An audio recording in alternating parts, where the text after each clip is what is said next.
Hello, everyone. I am your host, Mr. Strange Guides, and today we're going to talk about the two sets that every beginner needs to get right off the bat.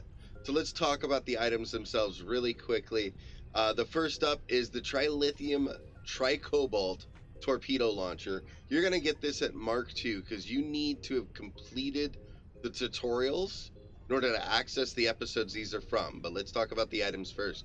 So the Trilithium Tri-Cobalt Torpedo Launcher, we're going to look at the stats really quickly on it. At Mark 12, you're looking at a very high kinetic damage with radiation damage on top of that. But that's not really what we're after. We're after those set bonuses. And in order to see what those set bonuses are, we're going to just go to more details and scroll right down here. Let me drag this over where you can see it a little bit better.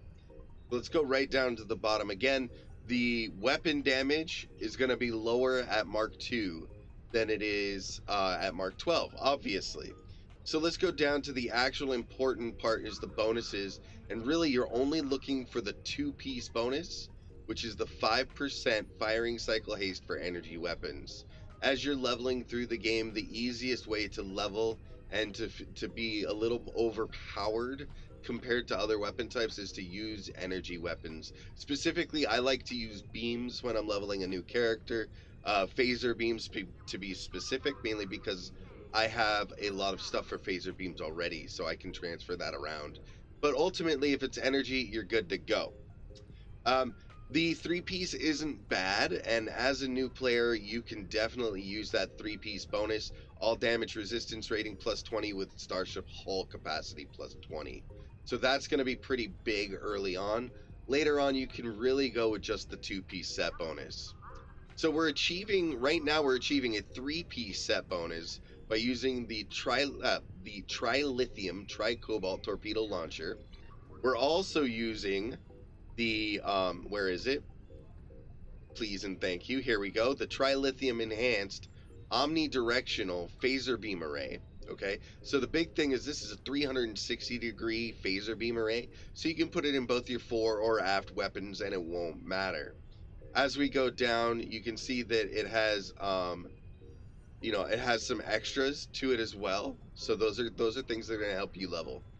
And again, it has the same set bonuses, obviously, because it's from the same set. So that's the second piece that we're using. The final piece that we're using is the console engineered reinforced armaments. That's part of the trilithium laced weaponry.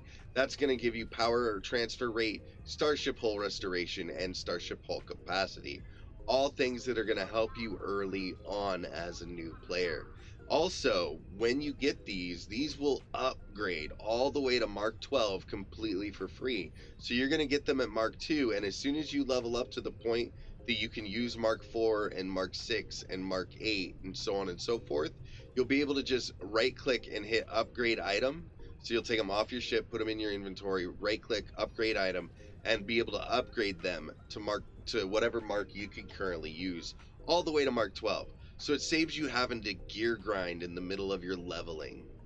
So that's set number one. Set number two that you need to get is the Beiger set. And you'll see that I have the Braden set as well. That's not necessary.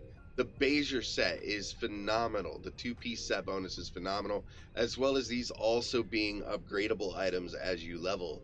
So as you're leveling up, you won't have to replace them. The first that I'm using is the Beiger Hyper Impulse engines. They have decent stats, 12.8 flight speed, 9 turn rate. They have hull scraping as well, which allows you to get really close to the enemy and cause damage, basically, is what that's doing. But again, the biggest thing with these items is those set bonuses. So if we scroll all the way down, the two-piece set bonus for the Beiger set is 19% to phaser, disruptor, and plasma damage, all of which are energy weapons, so you can pretty much choose whichever one you want to focus on. For me, that was phaser on my Federation. On my Klingon, I'm probably going to do something different. But 19% damage just for having two pieces of it. The other one that we have is the shield array. Gives us a decent amount of shield as well as a good shield regeneration. It also has a retaliatory coronal shield injection, which is when any of your shield faces are depleted, So when any of the sides of your shield get depleted, it's going to do a blast of damage to all enemies in plasma damage that are in range. So that's really awesome. So those are the two things that you really need to focus on as a new player, and the way to get them. Okay, here's the important part. The way to get them is as soon as you finish your tutorials, you're going to be faced with all of the episodes that you can do. You're going to go to New Frontiers. It'll say hail and skip. Okay, so go ahead and just skip it all. You can always go back and redo a mission just by hitting hail. You can also replay a mission. Now, that being said, Beyond the Nexus is the first one that you want to do, and Scylla and Charybdis is the second one. You're going to do both of these twice to get the 2 set bonus on each the Beiger and the Trilithium. Okay, and I'm going to go ahead and show it to you. Distress signal from The USS Forrestal, Trilithium is from Beyond the Nexus. Scylla and Charybdis is the Beiger. Okay, so those are the two things that you really need to focus on as a new player in Star Trek Online. And they're going to help you level up. They're going to help you get through the game a lot easier. And they give you some really, really amazing bonuses. So I am Mr. Strange Guides, your host, your friend, and your source for MMORPG tips, tricks, how-tos, and all sorts of other videos based on that MMORPG genre. Until then, remember that you are all unique and wonderful individuals capable of doing anything that you put your mind to, and to keep it strange.